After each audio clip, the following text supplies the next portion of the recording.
Hi guys, welcome to legal edge after college. आज मैं आपके लिए एक काफी इंटरेस्टिंग और काफी जरूरी टॉपिक लेकर आई हूँ। आज जो हम टॉपिक डिस्कस करने वाले हैं वो है most important topics in public international law. अब क्लैट पीजी में ज्यादा टाइम नहीं बचा है और मैं एक्सपेक्ट कर रही हूँ कि आप सभी अपनी first phase of the preparation start कर चुके हैं, जो कि है कॉन्सेप्चुअल क्लैरिटी। अब आप अपना सिलेबस खत्म ऑलमोस्ट करने पर है और अब आप शुरू करेंगे रिविजन। तो जब हम रिविजन करते हैं तो हम चाहते हैं कि हमारा कम से कम टाइम लगे, ताकि हम ज्यादा से ज्यादा बार अटेम्प्ट कर पाए क्वेश्चंस, जो कि हमारी एक्यूरेसी भी बढ़ाए और टाइम मैनेजमेंट भी बढ़ाए। तो ये रिविजन करते वक्त अगर हमारे पास एक इम्पॉर्टेंट टॉपिक की लिस्ट होती है तो हमारे लिए चीजें काफी ज्यादा आसान हो जाती है। तो मैं आपके पास पब्लिक इंटरनेशनल लॉ के इम्पोर्टेंट टॉपिक्स लेकर आई हूँ।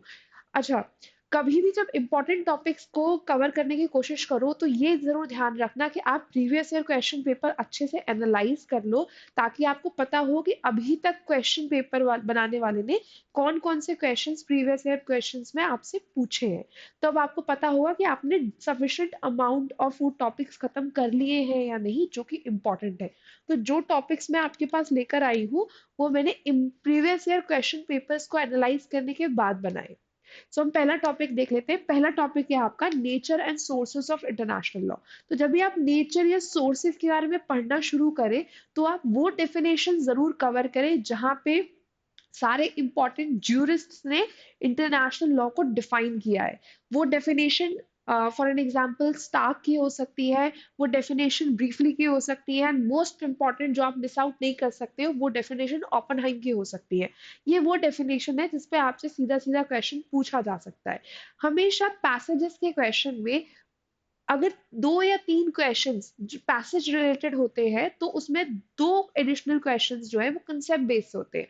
तो अगर आपको कंसेप्चुअल क्लैरिटी है तो आप इन अ वे हो सकता है कि शायद पैसेज के तीन क्वेश्चंस अटेम्प्ट ना कर पाए, लेकिन आप वो दो क्वेश्चन जरूर अटेम्प्ट कर लेंगे। तो प्लीज मेक श्योर कि आप कंसेप्चुअल क्लैरिटी के साथ पेपर देने जा रहे हैं। दूसरा जो आपके पास टॉपिक है वो है सोर्सेस का। सोर्सेस कहाँ दिए हैं? आपके सोर्सेस दिए हैं आपके आर्टिकल 38 ऑफ आईसीजे में। अब ये आपको ध्यान में रखना बहुत जरूरी है कि ये सोर्सेस हायरार्कियल है।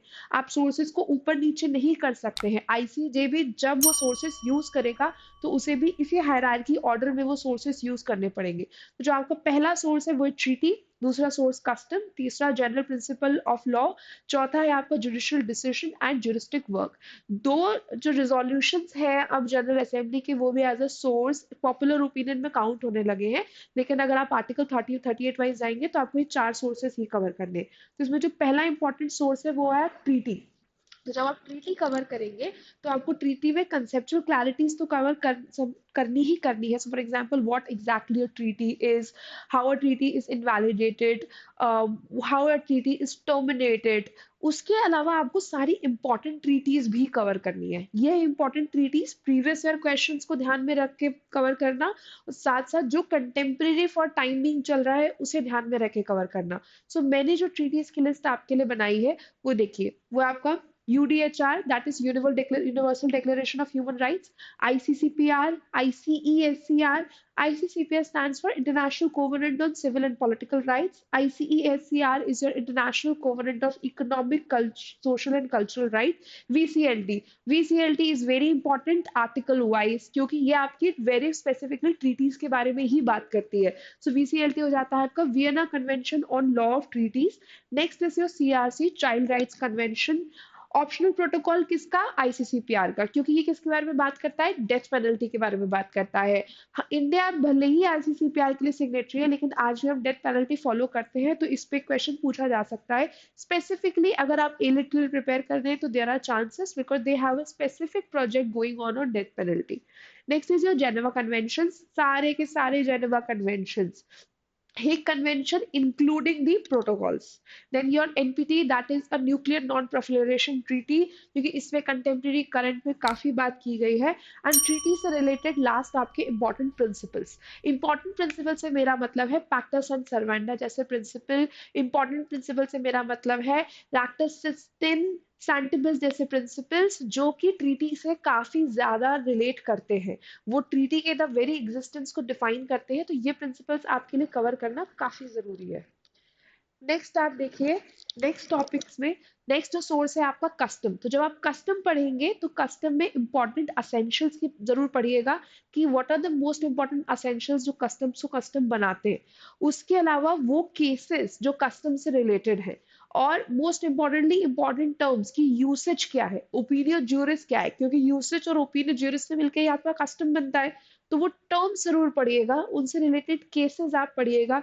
अब केसेस जैसे मैंने दो चार केसेस इस वीडियो में कवर करने की कोशिश करी है, but don't limit yourself to these cases.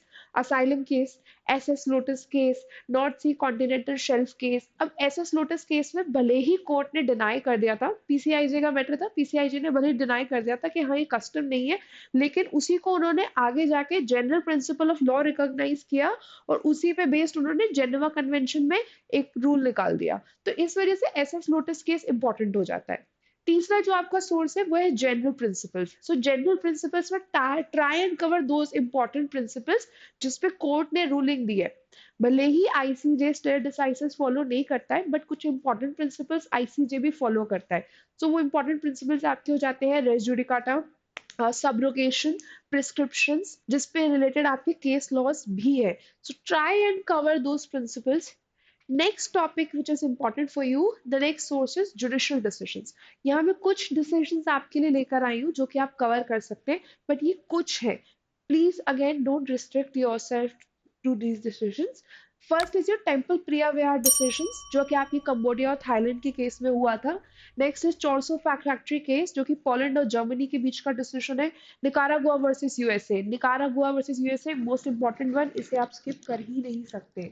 Barcelona transaction case, nuclear test case, Congo versus Belgium, Portugal versus India का केस जिसमें आपकी ईस्टमेंट्री राइट्स के बारे में बात किया गया था, Paquete Habana case. These are the important judicial decisions.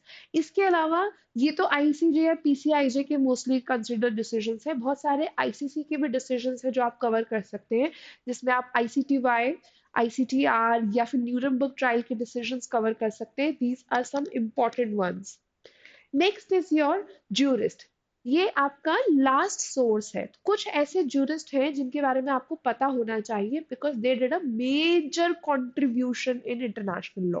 So these decisions jurist could be your Bentham, Hugo, Austin, Oppenheim. और कई बार जूरिस्ट की राइटिंग की वजह से कुछ इंपॉर्टेंट डॉक्ट्रिन्स निकल कर आई है। कुछ डॉक्ट्रिन्स मैंने यहाँ लिखने की कोशिश करी है, बाकी आप और भी डॉक्ट्रिन्स चाहे तो कवर कर सकते हैं, जैसे काल्वो डॉक्ट्रिन या ड्रैगो डॉक्ट्रिन या Estrada doctrine for an example. These are the doctrines जो सिर्फ और सिर्फ जूरिस्ट के वर्क से निकल कर आई हैं। Next topic is the relationship between international law and municipal law. कई बार पूछा गया है कि आप प्रेमिसी किसको देंगे, इंटरनेशनल लॉ को देंगे या फिर म्यूनिसिपल लॉ को देंगे। तो ये प्रेमिसी डिसाइड करते वक्त हमें काफी सारी थ्योरीज को भी ध्यान में रखना पड़ता है। मोनिस्टिक थ्योरी, ड्यूलिस्ट थ्योरी, तो वो थ्योरीज आप कवर करने की कोशिश कीजिएगा। Next your topic is recognition. Recognition के अंदर यू कैन कवर थ्योरीज की किन थ्योरीज के बेस पे किसी स्टेट को इंटरनेशनल लॉ में रिकॉग्निशन मिलता है, फिर the kinds of recognition, there are your de facto, de jure recognition, non recognition होने पे स्टेट को क्या क्या कॉन्सिक्वेंसेस झेलने पड़ते हैं, और रिकॉग्निशन से related important doctrines. One of your doctrine is Estrada doctrine, जो कि जूरिस्ट का वर्क भी है और रिकॉग्निशन के लिए काफी इंपॉर्टेंट भी है। These are the few last topics जो I think आपको कवर करने चाहिए। These are extradition, क्योंकि extradition काफी न्यूज में है। असाइलम, जब असाइलम कवर करेंगे तो असाइलम से रिलेटेड केसेस जरूर कवर कर लीजिएगा। Then next is your law of sea. Law of sea में try to cover everything related to the zones. वो चाहे contiguous जो zone हो, चाहे वो EEZ zone हो, और exclusive economic zones। आप यूनिक्लॉस की ट्रीटी में important elements या important articles जरूर कवर कीजिएगा। Your state responsibility as a topic, important human rights document। वैसे तो बहुत सारे documents आपने ICCPR, UDHR और ICESCR के वे में कवर कर दिए हैं, बट अगर कोई ऐसा इंपॉर्टेंट ह्यूमन राइट्स डॉक्यूमेंट जो मिस आउट हो जाता है वो आप यहाँ पे कवर कर लीजिएगा। And the most important on international organisation. ये स्किप नहीं करिएगा। International organisation could be United Nations को कवर करते हुए उसके सारे ऑर्गन्स को कवर करिए, be it your general assembly, security council, secretariat, trusteeship council, उन सबको कवर करिएगा, देयर वर्क्स, यूएन चार्टर का preamble, related articles, ICJ, ICC, ये सारे इंटरनेशनल ऑर्गेनाइजेशंस कवर करना are very important. Then you also cover about the state responsibility. Last but not the least, recent judgments काफी important है cover करना। So this was a bit about कि आपको कौन कौन से टॉपिक पब्लिक इंटरनेशनल लॉ में कवर करने चाहिए। I hope this was helpful. But अगर लास्ट मोमेंट पे पैनिक हो रहा है, घबरा रहे हो, तो प्लीज मेक श्योर कि अपना ज्यादा टाइम नए कॉन्सेप्ट्स को कवर करने में इन्वेस्ट ना करके उन कॉन्सेप्ट्स को रिवाइज करने में करना जो कि एग्जाम पॉइंट ऑफ व्यू से आपके लिए इम्पोर्टेंट है।